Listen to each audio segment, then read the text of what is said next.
देखिए, सबसे पहले तो मैं ये कहना चाहता हूं, राष्ट्रवाद के बारे में वो बता रहे हैं जो 1962 का जब भारत चीन युद्ध हुआ तो चीनी नूडल्स खा रहे थे हक्का, वो बताएंगे कि राष्ट्रवाद क्या होता है। पहले तो लेफ्ट को ये बताएं। सबसे पहले ये बताओ, तौकीर रजा की हैसियत है कि वो प्रधानमंत्री नरेंद्र मोदी जी पे बोलेगा? बोला जालिम बुलाएगा? जिसको जालिम बुला रहा है, जहां आ रहा था ऑपरेशन अजय में 212 भारतीय जो युद्ध में फंसे हुए थे, उनको सुरक्षित भारत कोई लाया है तो वो नरेंद्र मोदी जी है। ये गर्व की बात है। पहले तो दूसरी बात जी, ये सारे खड़े हैं, इनसे एक सवाल पूछिएगा।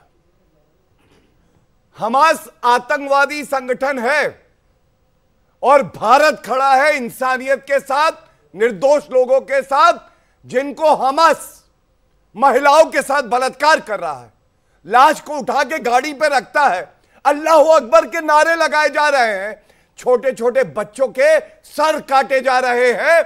और मैं यहां पूछता हूं, जो इस्लाम को मानने वाले हैं, हमारे भारत में भी 20 करोड़ मुसलमान हैं, वो बाहर निकल के क्यों नहीं आते कि उनके धर्म की आड़ में ये कसाई, ये दरिंदे महिलाओं के साथ बलात्कार कर रहे हैं।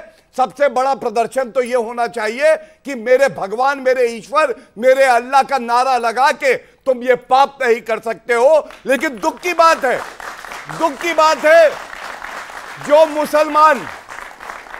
मुसलमान निकलता है बुरहान वानी को बच्चा बताने के लिए, अफजल गुरु की फांसी को जुडिशियल किलिंग बताने के लिए, आज जब महिलाओं के साथ गलत हो रहा है तो वो चुप्पी साधे हुए हैं। और इसलिए आज सवाल आता है इन लोगों से, आप बताइए, तस्लीम रमानी की बारी है। अल्लाह अकबर का नारा लगा के कोई आतंकवादी महिलाओं के साथ बलात्कार करता है तो आप लोग चुप क्यों? ठीक है, तस्लीम रमानी अब आपका वक्त है। नहीं, आतंकवाद का समर्थन हमास पे बोलिए, हमास पे ये कहना चाहते हैं कि अटल एक एक करके तस्लीम रमानी का वक्त है। Be fair to each other.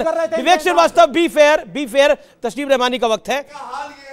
Vajpayee पे पूछिए पहले। अच्छा, एक सेकंड बोलेंगे नहीं। एक सेकंड कैलविनेटर का रेफ्रिजरेटर है, दही जम जाती है इनके मुंह में। अच्छा ठीक है, let Taslim Rahmani come in, let him respond. It is a very important topic, Taslim Rahmani. और आज मैं ये सवाल आपसे इसलिए पूछ रहा हूं, हमास अगर वहां बच्चों को मारता है, औरतों के साथ रेप करता है, और जो दुर्दशा हमास ने करी, और हमास अपनी टेरिटरी बचाने के लिए नहीं गया था, वो वहां टेररिज्म फैलाने गया था, वहां वो डराने गया था। तो ये एक जो रीजनिंग दी जा रही है एक तरफ से कि हमास तो अपनी टेरिटरी बचा रहा है, तो जेरूसलम हमास की टेरिटरी तो है नहीं, तो वो उस टेरिटरी के अंदर खौफ करने गया था, यानी इजराइल के अंदर खौफ फैलाने गया था, और उनके बच्चों को मार के, उनके लोगों को मार के क्या करना चाह रहा था, और उस किलिंग को भी जस्टिफाई करने की कोशिश हो रही है भारत के अंदर। क्यों? देखिए, फलस्तीन और इजराइल में जो कुछ हो रहा है वो इंतहाई एक तकलीफ दे वाक़या है। पूरी इंसानियत जो है उससे, वहाँ के तमाम लोग जो बेकसूर लोग हैं उनका कत्लेआम हो रहा है, उसे कोई अप्रूव नहीं कर सकता। लेकिन उस कत्लेआम को लेके, एक इंसानियत सोच वाक़े को लेके हम अपने देश में डोमेस्टिक पॉलिटिक्स को सर्व करने की कोशिश करें और उसको पोलराइज करने की कोशिश करें, और ये चाहें कि उसके ज़रिए हम चुनाव जीत लें, तो इससे बड़ी कोई बदकिस्मती की बात नहीं हो सकती कि हम इंसानी लाशों के ऊपर खड़े होकर अपना चुनाव जीतने की कोशिश कर रहे हैं। ये सबसे ज्यादा बदकिस्मत बात है। आपका इशारा है, क्योंकि इस पर इशारा सबसे पहले तो नहीं, आप समझाइए ना, एक सेकंड, क्योंकि सीडब्ल्यूसी ने, आप जो बात कह रहे हैं, आपका वक्त है अभी पड़ा हुआ, क्योंकि सीडब्ल्यूसी ने सबसे पहले इसके ऊपर अपना पैराग्राफ निकाल के दिया, तो आपका इशारा कांग्रेस की तरफ से है कि कांग्रेस ये कह रही थी बगैर चीजों को जाने समझे। प्राइम मिनिस्टर साहब का सबसे पहले प्रधानमंत्री का क्या बयान आया? क्या बयान आया? प्राइम मिनिस्टर साहब ने कहा कि वी स्टैंड विद इजराइल, ये बयान आया वजीर आज़म। तो हमास ने क्या किया? 2 दिन के बाद एमईए को ठीक किया, गलत सवाल का उत्तर नहीं देंगे तो लेट हिम कंप्लीट, इनका राइट है बोलना सर, लेट हिम कंप्लीट। हाजिर खान आपकी टर्न नहीं है, लेट हिम कंप्लीट, बोलिए। 2 दिन के बाद एमईए को वो स्टेटमेंट करेक्ट करना पड़ा, तो स्टेटमेंट तो आ गया ना कि आपने कॉन्स्टिट्यूएंसी को एड्रेस कर दिया। हमको मालूम है आरएसएस और बीजेपी का यहाँ पर क्या स्टैंड रहा है इजराइल के बारे में। इजराइल आरएसएस बनी भी नहीं थी, तब से पहले से ये स्टैंड चला आ रहा है, ये इशू चला आ रहा है। आरएसएस बहुत बाद में बनी है, लेकिन आरएसएस का स्टैंड प्रो इजराइल हमेशा रहा है। वो बात प्राइम मिनिस्टर मतलब प्रधानमंत्री को अधिकार नहीं है इजराइल के विषय में बोलने का। तौकीर रजा को है, हाजिक खान को है, विवेक श्रीवास्तव को है, और तौकीर रजा, मौलाना तौकीर रजा को भी है, सीडब्ल्यूसी की मीटिंग को भी अधिकार है। लेकिन देश के प्रधानमंत्री मेजर जनरल रिटायर्ड सबसे पहला अधिकार है। रेडियो पॉइंट आपने 2 मिनट बोला लगभग। मेजर जनरल के सिन्हा पूरा, आप मुझे 2 मरतबा तो रोकते रहे, रोका नहीं, आपको मैंने पूरा मौका दिया। ओके, मेजर जनरल के Sinha 50 seconds for you, sharp reply. प्रधानमंत्री को अधिकार नहीं है, बाकी सबको है जी बोलने का। ये भी बोल सकता है, ये भी बोल सकता है, मैं भी बोल सकता हूं, वो भी बोल सकते हैं, लेकिन देश का प्रधानमंत्री नहीं बोल सकता जी। वो अपनी कॉन्स्टिट्यूएंसी को एड्रेस कर रहा है। जवाब लेट हिम रिप्लाई। देखिए अमीश जी, जय हिंद, और जय हिंद आपको और यहां पे बैठे सभी को और यहां के पैनलों को। जय हिंद जी।